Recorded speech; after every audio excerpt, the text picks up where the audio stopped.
আজ আমি তোমাদের যে ভ্রমণ কাহিনীটা শোনাবো তার নাম হচ্ছে কাশ্মীর যাত্রা। লেখকের নাম ওই আগের মতোই। তো কাশ্মীর যাত্রার যে পৃষ্ঠভূমি সেটা আমি তোমাদের জানাচ্ছি কেন লেখক কাশ্মীর যাত্রা করেছিল। লেখকের মেয়ে এমএ পাস করেছিল। লেখক যে স্টেটে থাকতো সেখানে বিএড না করলে কোনো চাকরি পাওয়া যেত না, গভর্নমেন্টের তো নয়, সাথে কোনো প্রাইভেট স্কুলেও বিএড না করলে চাকরি পাওয়া যেত না। আমাদের ওয়েস্ট বেঙ্গলে যেমন বিএ বিটি এমএ বিটি হয় না, এখানে ওটাকে বিএড বলে। যাই হোক, ঘটনা 2006-এর 5 তো 6 হতো। তো লেখক কি করবে, লেখকের মেয়ের একজন বান্ধবীর ওরা এই বিএডের সময় ডিসকাস করছিল। হ্যাঁ, লেখক যে শহরে থাকতো সেই শহরে একটা মেয়েদের বিএড কলেজ ছিল গভর্নমেন্টের, কিন্তু সেটায় ভর্তি হওয়া খুব মুশকিল ছিল, কেন অনেক বেশি মার্কস পেলেই তাতে অ্যাডমিশন হতো। তো যার ফলে ওই শহরের বেশিরভাগ লোকেরাই কেউ হরিয়ানা রোহতক থেকে, কেউ চণ্ডীগড় থেকে বা পাঞ্জাব থেকে, কিংবা কেউ জম্মু থেকে বিএড করতো। তো যাই হোক, লেখকের মেয়ের বান্ধবী বাবা একদিন লেখকের ঘরে আসে এবং বলে জম্মুতে বিএডের ফর্ম ভরা হচ্ছে জম্মু ইউনিভার্সিটি থেকে। তো আমার মেয়ে হচ্ছে দুটো ফর্ম এনেছিল, বললো একটা আমার মেয়ের জন্য, একটা আপনার মেয়ের জন্য এনেছি, আপনি ভরে পাঠিয়ে দিন। এরা দুজনে একসঙ্গে ওখানে জম্মুতে পড়বে। লেখকের স্টেট থেকে জম্মু প্রায় 600 কিলোমিটার দূর, আর বিকেল 5টা-6টা থেকে বাসে চাপলে সকাল 7টা-8টায় পৌঁছায়, এরকম এতটা দূর আছে। তো লেখক বললো জম্মু কাশ্মীর, জম্মু তো অনেক দূরে, কী করে মেয়েরা থাকবে। ওর বাবা বললো না, মেয়েদের হোস্টেল আলাদা আছে, ছেলেদের হোস্টেল আছে, এখান থেকে অনেক ছেলেমেয়েরাই যায়, পড়ে, কোনো অসুবিধে নেই। আর ছুটি ছাটা হলে আপনি একবার যাবেন, নাহলে আমি নিয়ে আসবো, এরকমভাবে হয়ে যাবে। 1 বছরই তো কোর্স আছে, কোনো ভয়ের কিছু নেই, এখান থেকে অনেক ছেলেমেয়েরাই পড়াশোনা করে। তো অগত্যা লেখক ফর্ম ভরে দেয় এবং ওই ভদ্রলোকও মেয়ের ফর্ম ভরিয়ে পাঠিয়ে দেয় পোস্ট করে। প্রায় মাসখানেক বাদে কাউন্সেলিংয়ের ডেট আসে এবং ওর বান্ধবীটা একদিন আগে আসে এবং লেখকের মেয়ের একদিন পরে কাউন্সেলিংয়ের ডেট আসে। তো যাই হোক, যখন ডেট এসে যেতেই হবে, লেখক তৈরি করতে থাকে যাওয়ার জন্যে এবং ওই মেয়েটিও করতে থাকে। হঠাৎ কাউন্সিলিংয়ের যাত্রার 1-2 দিন আগে ওই মেয়েটির বাবা এসে লেখককে বলে আমি আমার মেয়েকে পাঠাচ্ছি না। বলে হঠাৎ কী হলো, আপনি ফর্ম ভরালেন? আর বলে না আমার ভালো লাগছে না, মেয়েকে এত দূরে পাঠাতে, আমি পাঠাবো না, আপনি যেতে চান চলে যান, আমি যাব না। লেখক একই ভয় পায়, কোথায় যেতে জানে না, জম্মু সম্বন্ধে জও জানে না, সে কী করে পাঠাবে তার মেয়েকে। সে বললো তাহলে আর আমি আর কী করে পাঠাবো, বলুন, আমি একা তো পাঠাতে পারবো না মেয়েকে, আমি জানিও না ওখানে কি।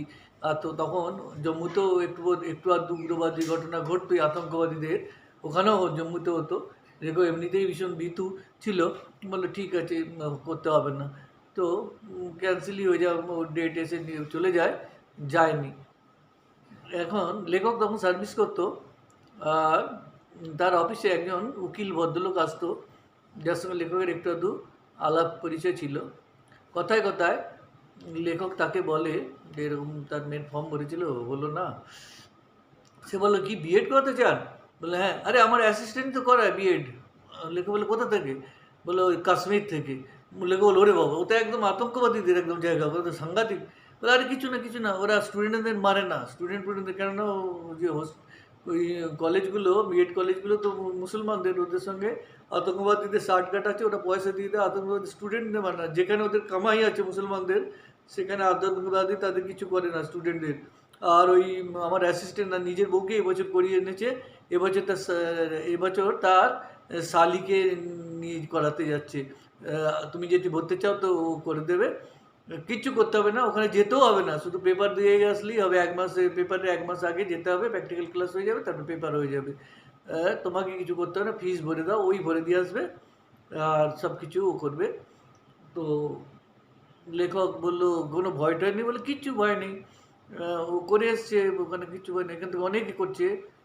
তো লেখক সেই ছেলেটিকে ফর্ম ভরে এবং ফিস দিয়ে দেয় 10,000 টাকা। সে চলে যায় ওর অ্যাসিস্ট্যান্টে, উকিলটার অ্যাসিস্ট্যান্টে, এবং রসিদ এনে দিয়ে দেয়। তার রসিদ এনে বলে বলে এই বইগুলো কিনে নিয়ে পড়তে শুরু করে দাও। তো লেখকের মেয়ে ওই বইগুলো কিনে পড়তে শুরু করে দেয় এবং পড়তে থাকে। তারপরে আবার 2-1 মাস পর ওই লোকটি আবার বলে আরও 10,000 দাও, ফিস দিয়ে আসি। ফির আবার 10,000 লেখক দিয়ে দেয়।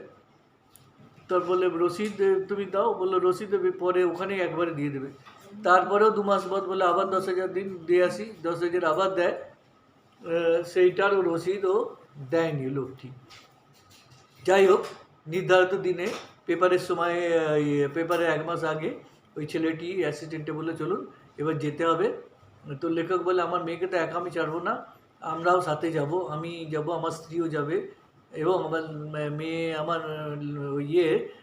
লেখকের মেয়ের একটি মেয়ে ছিল ছোট, তার 3 বছর 3.5 বছর বয়স ছিল, বলে তাকেও নিয়ে যাবো। বলে হ্যাঁ কই বাত নেই, নিয়ে চলো, 4জনকেই তোরা অ্যালাউ করে দেবো, আমার সব জানাশোনা আছে, ব্যবস্থা করে দেবো থাকার। তো সেই লোকটি বলে আমার কিন্তু গাড়ি ভাড়া এবং হোটেলে থাকার ব্যবস্থা আপনাকেই করতে হবে। যাই হোক, নির্ধারিত দিনে বাসে চেপে জম্মুর উদ্দেশ্যে রওনা হয়ে যায়। এই যে হ্যাঁ, বাসে চাপে জম্মু অবধি বাসটা চলে। 5টা না 6টার সময় বাস ছিল। তো লেখকরা খেয়ে দিয়ে তার মেয়ে, নাতনি এবং বউ কে নিয়ে এবং ওই ছেলেটি তার শালিকে নিয়ে রওনা হয়ে যায়, এবং পরের দিন সকাল 8টা নাগাদ জম্মুতে পৌঁছায়। জম্মুতে বাস আড্ডার কাছেই সুলভ কমপ্লেক্স ছিল, ওখানে সব ওরা ফ্রেশ ট্রেশ হয়ে নেয় এবং চাটা এবং কিছু ব্রেকফাস্ট করে নিয়ে ওখানে একটা ব্যালেরো গাড়ি আছে, ব্যালেরো গাড়ি মুসলমানদের সব ওখানে ওই গাড়ি, বড় বড় গাড়িগুলো ওখানে ভাড়া করা হয়, এবং তাতে চেপে 6 জনে আমরা 6 জন কি লেখক 4 জন, হ্যাঁ, আর ওরা 2 জন এবং ড্রাইভার 7 জনে একটা গাড়ি ভাড়া করা হয় এবং টাকা নিয়ে কাশ্মীরের উদ্দেশ্যে যাত্রা শুরু হয়ে যায়। যাত্রা শুরু হয়ে যায়, বেশ কিছুক্ষণ ভালো সমতল হওয়ার পরই পাহাড়ি রাস্তা শুরু হয়ে যায়।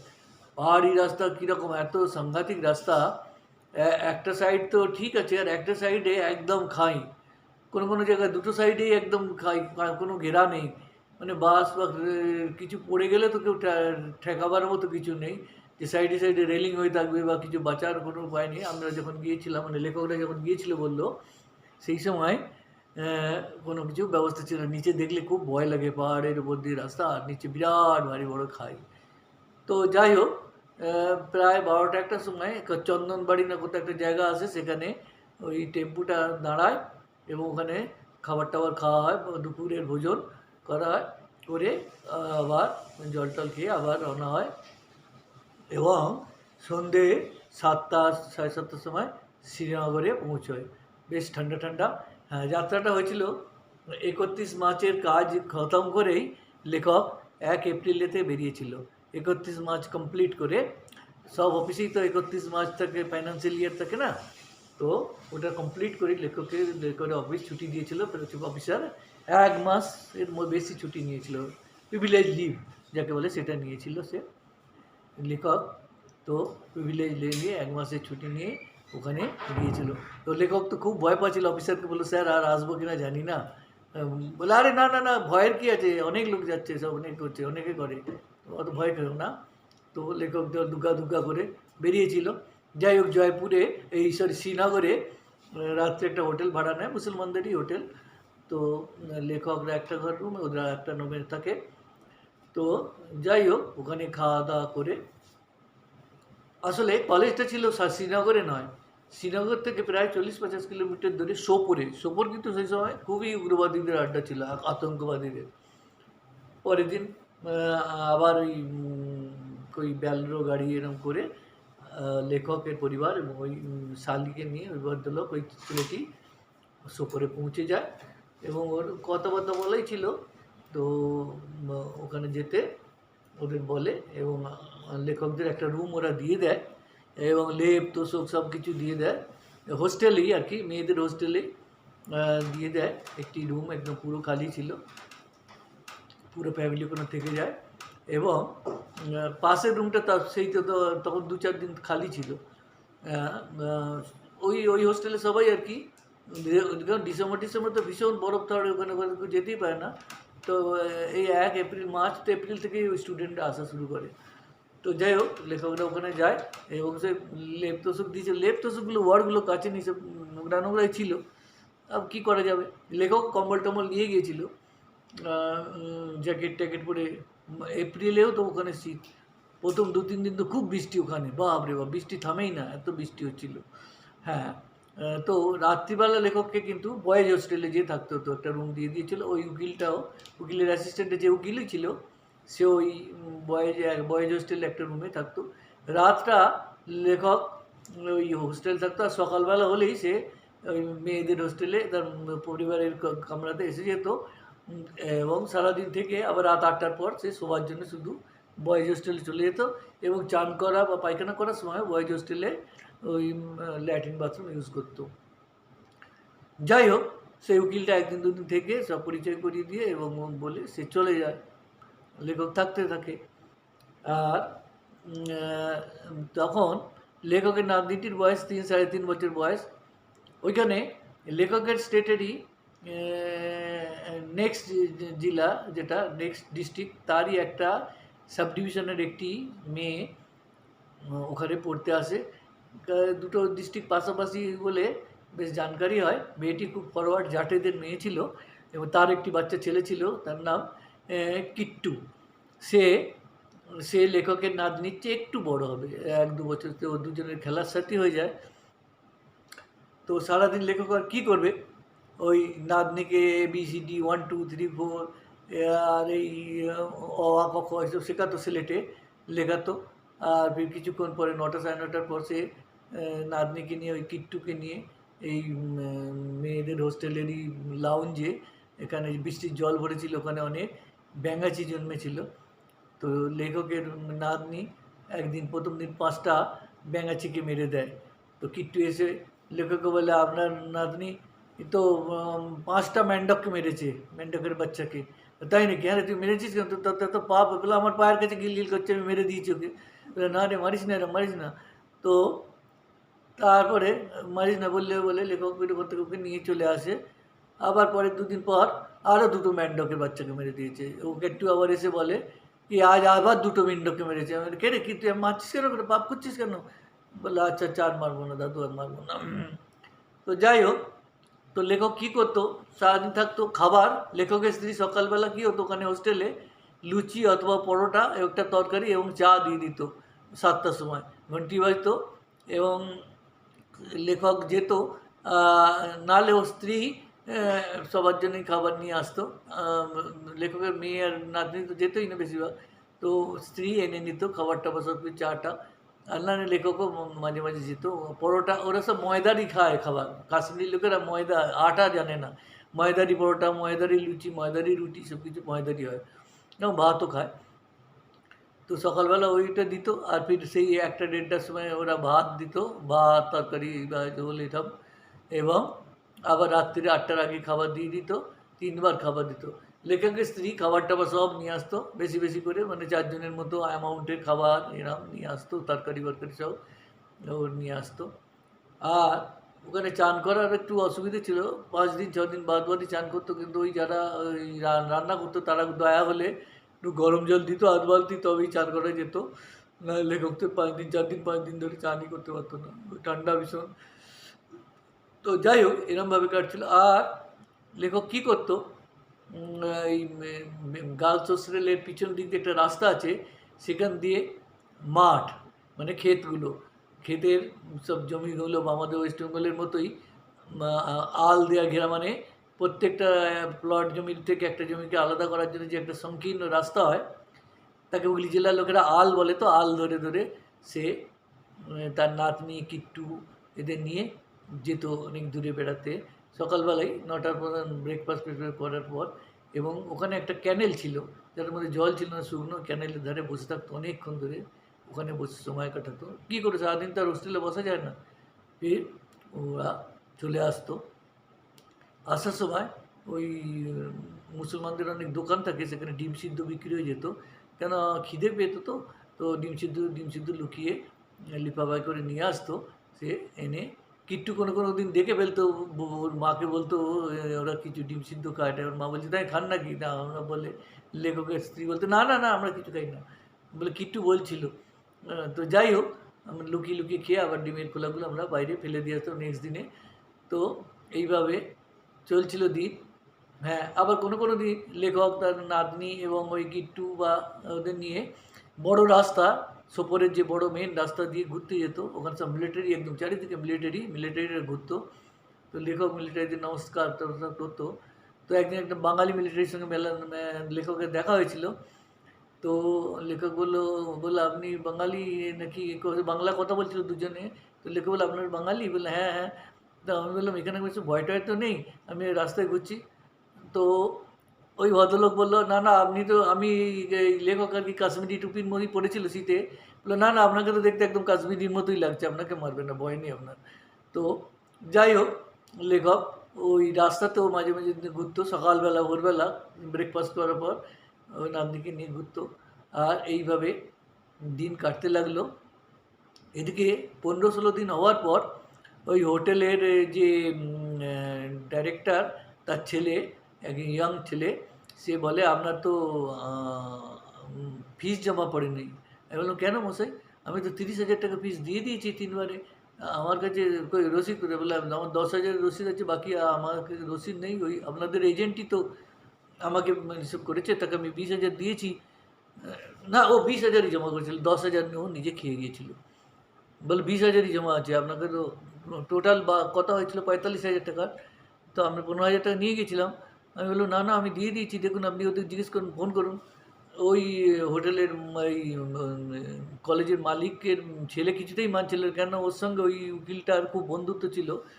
ওই লোকটি যখন লেখকের স্টেটে আসতো, উকিলটাকে মদ টদ খাওয়াতো, সব কিছু এন্টারটেন করতো বলে ও কিছুতেই মানছিল না। কিন্তু ওর বাবা আমার মুখের, মানে লেখকের মুখের অবস্থা দেখে বিশ্বাস করে বলে না তুই ওকে ফোন কর, তুই। তো তখন ও ফোন করে ওকে, বলে ভাই তুই পয়সা দিসনি কেন এদের 10,000 টাকা? বলে হ্যাঁ আমি দিই। ও বলে তুই প্রথমে তো মানছিল না, বলে তো এরা বলছে, এরা মিথ্যে কথা বলবে না আমার মনে হচ্ছে। তখন বললে হ্যাঁ আমি খেয়ে ওটা নিয়ে নিয়েছি আমি, আমার কমিশন। আমি বলি দেখুন কমিশন বলে কিচ্ছু বলেনি আমাকে, শুধু বলেছিল এইটা দিতে হবে, আমি তো সেই হিসাবে ওকে দিয়েছি, যদি কমিশন চাই তোমাকে আলাদা করে চেয়ে নিতে, এরমভাবে কেন ধোকা কেন দিল? তো যাই হোক, ওর বাবা বললো বল টাকা ফেরত দিতে। ও তো ও বললো ভাই তুই টাকা ফেরত দিয়ে দে ওদের ওদের তো বললো না আমি খেয়ে ফেলেছি, চলো আমি 5,000 টাকা পাঠিয়ে দিচ্ছি। তো 5,000 টাকা পাঠিয়ে দেয়। বাকি লেখককে আরও 20,000 টাকা দিতে হয়। এবং তারপরে পেপারের ওই প্র্যাকটিক্যাল শুরু হয়ে যায় এবং ধীরে ধীরে পেপার শুরু হয়ে যায়। এদিকে লেখকের যে পাশের রুমটা খালি ছিল, ওখানেও একটি পরিবার আসে, স্বামী স্ত্রী, ওদের একটা বাচ্চা এবং ওদের একটা বড় ভাসুর ছিল। সেই ভাসুরের সঙ্গেও লেখকের খুব বন্ধুত্ব হয়ে যায়, খুব গল্প। তো সেও ওই নায়ারের সঙ্গে যেত বা রাস্তায় ঘুরতে যেত, কিছুদিন পর থেকে তার সঙ্গে খুব বন্ধু, সে নানা রকম গল্প টল্প করে লেখকের বেশ সময় কেটে যেত। এভাবে পেপার শুরু হয় এবং প্রায় 1 মাস পর্যন্ত পেপার, লাস্ট 10 দিন পেপার হয় এবং লাস্ট পেপারের দিনে আবার গড়বড় হয়। ওখানে সোপরে আতঙ্কবাদীরা খুব করেছিল, ওখানে বোম টোম ফেলেছিল। তো লেখকের মেয়ে বা অন্য স্টুডেন্টরা মাঠের রাস্তা দিয়ে অন্য রাস্তা দিয়ে ওরা হোস্টেল এসে পৌঁছায়। তো সবাই ওই আরও হোস্টেলে সব মেয়েরা যারা পেপার দিয়েছে সবাই ওই অন্য রাস্তা দিয়ে এসে পেপার দিয়ে হোস্টেলে পৌঁছয়। ওই কলেজেই তো পেপার হয়নি, ও পেপার অন্য জায়গায় হতো, অন্য কলেজে। তো আরেকটা কলেজ ছিল, ওই কলেজের পেপার এখানে হতো, অন্য সেই কলেজ থেকে ওরা আসতো, হেঁটে হেঁটে এসেছিল মাঠ দিয়ে। তো তারপরে পেপার তো খতম হয়ে যায়, তখন ওই যে পাশের ঘরের লোকটি, এই বড় যে ভাসুর লোকটি, কাশ্মীর ঘোরার, শ্রীনগর বগরা দেখার জন্যে ওরা একটা প্রোগ্রাম তৈরি করে। যারা যারা গার্জিয়ানরা রাজি হয়ে যায় তাদের সব রাজি করে বললো আমরা পেপার তো হয়ে গেছে, যখন কাশ্মীর এসছে এবার কাশ্মীরটা দেখেই যাওয়া যাক। তো একটা বড় বাস ভাড়া করে এবং সবাইকে নিজেদের কন্ট্রিবিউশন দিতে হয় এবং দিয়ে যাত্রা করা হয়। প্রথম দিন প্রোগ্রাম থাকে গুলমার্গ যেতে হবে। তো সকাল বাসে চেপে ব্রেকফাস্ট টেকফাস্ট করে আমরা সব লেখক এবং প্রত্যেক পরিবারের সবাই এবং ওই পাশের লোকটি তার ভাইয়ের বউ বাচ্চা এবং লেখকের পরিবার সব বসে যায় বাসে এবং গুলমার্গে বেলা 1টায় এরকম সময় পৌঁছায়। তো ওখানে একটা হোটেলে সবাই খাবার খায়। তো ওখানে কী হলো, মাশরুমের তরকারি, ভাত আর একটা তরকারি আর একটা কি ডাল টাল্লা নিয়েছিল লেখক। মাশরুমের দাম অনেক ভালো, কিন্তু এত সুন্দর মাশরুমের তরকারি লেখক এর আগে কোনো দিন খায়নি। খুব স্বাদিষ্ট তরকারি। সেইটা খেয়ে তারপরে গুলমার্গে যায়। গুলমার্গে যেটা সমতল, সেখানে অল্প অল্প বরফ পড়েছিল। ওখানে ওই গন্ডোলা রোপওয়ে আছে ওই গুলমার্গের চটিতে চড়তে গেলে একদম শিখরে। তো লেখকরা এই প্রথমবারই কাশ্মীরে 2006-এর কথা বলছি, ওই গন্ডোলায় চেপে, ওখানে গন্ডোলাই বলে রোপওয়েটার ওই ঘর কামরাটা রুমটাকে, ওতে চেপে এই গুলমার্গের পাহাড়ের একদম ওপরে উঠে বরফে সাদা কিছুক্ষণ থেকে তারপরে আবার রোপওয়ে করে নেমে আসে। এবং ওখানে সমতলে তো অনেক দোকান টোকান, চায়ের দোকান টোকান সব কিছু, ওখানে অল্প অল্প বরফ পড়ে আছে, কিন্তু ওই গুলমার্গ পাহাড়টা তো বরফে ঢাকা। যাই হোক, ওটা খুব সুন্দর এনজয় করে এসে তারপরের দিন আবার ফিরে আসে। পরের দিনের প্রোগ্রাম ছিল পুরো শ্রীনগর এবং কাশ্মীরের যে ভালো ভালো দর্শনীয় যে জায়গাগুলো দেখা। পরের দিন আবার বাসে করে যাত্রা করা হয়। সবার ফার্স্টে আমাদের লেখকদের এবং সব লোকেদের রাস্তায় যখন পৌঁছে যায় শঙ্করাচার্য টেম্পলের কাছে, একটু আগে একটা হোটেলের কাছে নামায়, বাস থামে এবং সবাই বলে যে যার খাবার খেয়ে নাও। সবাই হোটেলে যে যার মতো পয়সা মতো যে যার মতো খাবার, ভাত তরকারি যার যেমন সামর্থ্য সে খায়। হ্যাঁ, তো সেদিন কী হয়, যে লেখকের যে পাশের পড়োশি লোকটি টাকা পার্স আনতে ভুলে যায় এবং লেখকের থেকে টাকা চায়। লেখক দোনামোনা করে দিয়ে দেয়, বেচারিরা কী করবে, এসেছে তো টাকা দিয়ে দেয়। এবং খাওয়া দাওয়ার পর সবার ফার্স্টে শঙ্করাচার্য টেম্পলে যায়। অনেক উঁচুতে পারে, অনেক সিঁড়ি চড়ে যেতে হয়, তবে সিঁড়িগুলো খুব চওড়া চওড়া। লেখক কবিতার নাতনিকে কোলে নিচ্ছে, কখনো তার স্ত্রী কোলে নিচ্ছে, তার মেয়ে নিচ্ছে, এরমভাবে অত উঁচুতে চড়ে। এবং শঙ্করাচার্য টেম্পলের মন্দিরে পুজো টুজো করে যখন তারা ওইখান থেকে সারা ওই কাশ্মীরটা দেখে, যেন স্বর্গ। এত সুন্দর, এত উঁচু থেকে সারা কাশ্মীরটাকে যেন একদম স্বর্গ। সত্যি কি এত ভালো লাগছিল। যাই হোক, সেখান থেকে নেমে চলে যাওয়া হয় নিষাদবাগ, হ্যাঁ না, শালিমার বাগে যাওয়া হয়। যাওয়ার পথে রাস্তায় কিছু দোকান ছিল, ওরা কিছু মেয়েরা কিছু কেনাকাটা করছিল, কাশ্মীরি ড্রেস এইসব। তারপরে আমরা লেখকরা শালিমার বাগে যাই। এত সুন্দর বাগান, ওখানে বেশ কিছুক্ষণ বসে টসে, ফের আধা ঘন্টা বসার পর আবার রওনা হয়।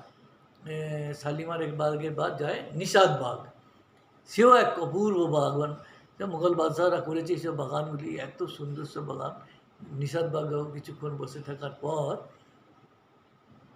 ওখানে বেশ চাটা ফেটে খাওয়া দাওয়া করে, চাটা খাওয়া দাওয়া।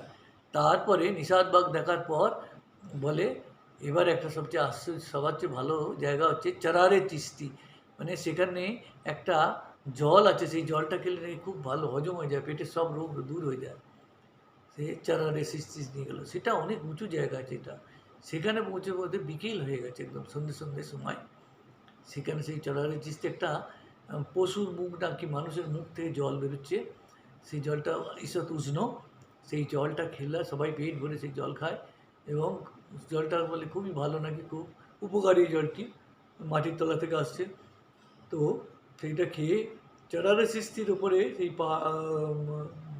সুন্দর মানে বাঁধানো, সিমেন্টের বাঁধানো চাতাল আছে, তার উপর থেকে যখন সারা কাশ্মীরটাকে দেখা যাচ্ছে, শঙ্করাচার্য মন্দির থেকে যেমন ওটা স্বর্গের মতো লাগছিল। এই সময় সূর্য ডুবছিল, এই সময় সিনারিটা এত ভালো লাগছিল যে মনে সত্যি পৃথিবী সবচেয়ে সুন্দর জায়গা এটাই। যেমন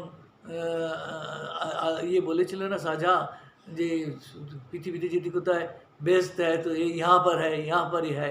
সত্যি স্বর্গ যদি কোথাও থাকে তো ওই জায়গাটাকে দেখে মনে হচ্ছিল সত্যি স্বর্গ এখানেই আছে। এবং এত ভালো লাগছিল যে আসতে ইচ্ছাই করছিল না, ওখানটা দাঁড়িয়ে দাঁড়িয়ে মন একদম ভরে যাচ্ছিল। কিন্তু চूँकि বাসওয়ালা তাড়া করছিল এবং সবাই আসতে হবে, তো দেখার তো উপায় নেই। তো তারপরে বাসে করে এসে যায় এবং সবার লাস্টে ডাল ঝিলে পরিক্রমা করায় নৌকা। আমরা আর আমাদের পাশের বাড়ির পরিবারটা, ওই আমরা সরি লেখকরা আর লেখকের পাশের বাড়ির পরিবাররা ওই ডাল ঝিলের নৌকায় বসে এবং ডাল ঝিলে ঘুরতে থাকে সন্ধ্যের সময়। সন্ধ্যে সূর্য ঢুকছে আর কী সুন্দর আনন্দ! ডাল ঝিলে হাত দিয়ে দিয়ে নৌকা থেকে জল ধরা যায় এবং সেই নৌকা থেকে ঘুরতে ঘুরতে ঘুরতে ডাল ঝিল পুরো ক্রস করা হয়, ওখানে খতম হয়ে যায়। চারিদিকে হাউস বোট লেগে একদম রয়েছে, ঘর ফিক্স করা আছে অনেক হাউস বোট। এই ডাল ঝিল ঘোরার পর আমাদের যাত্রা সমাপ্ত হয় এবং তারপরে আমরা আবার হোস্টেলে ফিরে আসি। পরের দিনে ওরা ওই আমার পাশের বাড়ির যে ওই লেখকের পাশের বাড়ির ওই যে ভাসুরটা, সে বলে আমরা আজ চলে যাচ্ছি, আপনারা যাবেন তো চলেন। অনেক লোকই সবাই সেদিন যাওয়া শুরু করছিল। আসলে লেখকদের কি, লেখকের সেদিন ওদের সঙ্গে যাওয়া উচিত হয়নি, কেননা জম্মু থেকে সব ওই লেখকের শহরের বাস রাত্রে ছাড়ে, দিনে কোনো ডাইরেক্ট বাস নেই। কিন্তু লেখক কী করলো, ওই সবাই যাচ্ছে বলে ওদের পিছনে ওরাও সঙ্গে যাচ্ছে বলে, কেন সেদিন তো সে আসার সময় তো লেখকের ওই উকিলটা তো আসেনি, কে নিয়ে যাবে?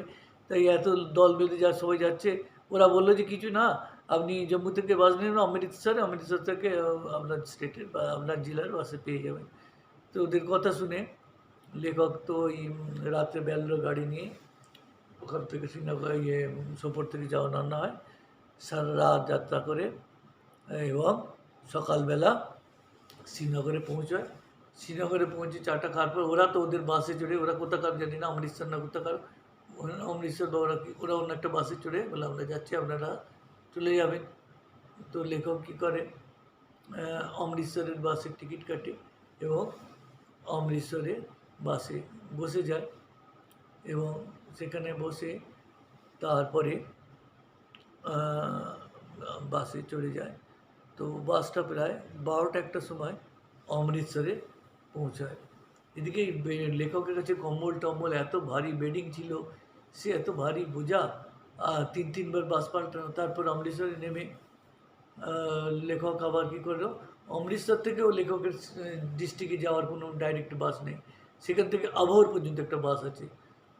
সে কি মুশকিল, লেখক আবার আর একটা বাস নেয় এবং সে তখন তো এপ্রিল তো শেষ আবার, হ্যাঁ এপ্রিল পড়ে গেছে, গরম ভীষণ। আবার সেই বাস নিয়ে বাসে চড়ে ওই বেডিং ফেডিং নিয়ে কী ভারী, আবার সে বাসে চড়ে আবহর অবধি, খুব গরম লাগছিল, ভীষণ গরম। তো পুরো পাঞ্জাবের উপর দিয়ে যাচ্ছে, একদম তপ্ত গরম। তারপরে প্রায় সন্ধ্যের সময় বাসটি আবরে আসে। আবরে এসে জিজ্ঞেস করে ও লেখকের ডিস্ট্রিক্টে যাওয়ার বাস কখন ছাড়বে, বললে তো এই বাসটি ছাড়বে, খালি একটি বাস পড়েছিল। লেখক তার বেডিং বাসের কোনাটায় পিছনে সিটে কোনো এক জায়গায় ফিক্স করে সব বসে যায়, জল টল খায় টায় এবং কিছু ফল টল কিনে খায়।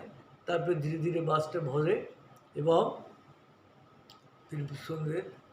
সন্ধ্যের পর বাসটি চলা শুরু করে এবং রাত প্রায় 10টা-11টার সময় লেখকের ডিস্ট্রিক্টে বাসটি এসে পৌঁছায়। ওখান থেকে টেম্পু করে লেখক নিজের ঘরে আসে। সে খুবই পরেশানি হয়, কিন্তু যদি রাত্রে বাসে চাপতো এত কষ্ট হতো না। এই 3 দিনের বাস চেপে লেখকের এবং তার পরিবারের যান বেরিয়ে মতো অবস্থা, গরমে এত গরম আর এত মানে খুবই ভুল করা হয়েছিল। আর যদি লেখকের ওই যে মেয়ের একটা বান্ধবী যে নিয়ারেস্ট ডিস্ট্রিক্টে, সে সেদিন আসেনি, সে বলেও ছিল আপনারা যাবেন না আমাদের সঙ্গে, যাবেন আমার সঙ্গে যাবেন, আমি 1-2 দিন থেকে যাবো একটু।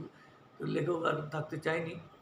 তো হ্যাঁ, আরেকটা কথা ভুলে গেছি, লেখক ওখান থেকে তখন ফোন করার কোনো ল্যান্ডলাইন ফোনের তো অন্য স্টেটে তখন ফোন হতো না। একটা কাশ্মীরি ভদ্রলোকের দোকানওয়ালার ফোন থেকে, ছোট্ট মোবাইল ছিল, তার থেকে ফোন করা যেত। ঘরে থাকতেই খবর দেওয়া হতো, অফিসেও সেই খবরের ওই পয়সা দিয়ে, ভদ্রলোকের পয়সা দিলে সে ফোন করতো। আর কাশ্মীরি লোকেরা ইন্ডিয়ানকে এত করতো, ঘৃণা করতো। ও একদিন লেখক জিজ্ঞেস করেছিল আপনারা সচিন তেন্ডুলকারকে চেনেন, সৌরভ গাঙ্গুলি এদের চেনেন? বলে আমরা এসব চিনি না, আমরা আফ্রিদিকে জানি, আমরা এদের কাউকে চিনি না।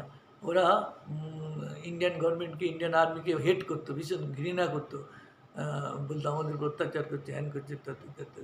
ওরা ওদের মধ্যে ভীষণ একটা ইন্ডিয়ানদের প্রতি ঘৃণা ছিল, অথচ ইন্ডিয়ানদের নাহলে ওদের চলে না। সারা রসদ বগেরা সমস্ত কিছু এখান থেকে ওই ইন্ডিয়ান লোকেরা পেট্রোল থেকে শুরু করে সারা জিনিসও নিয়ে যেত।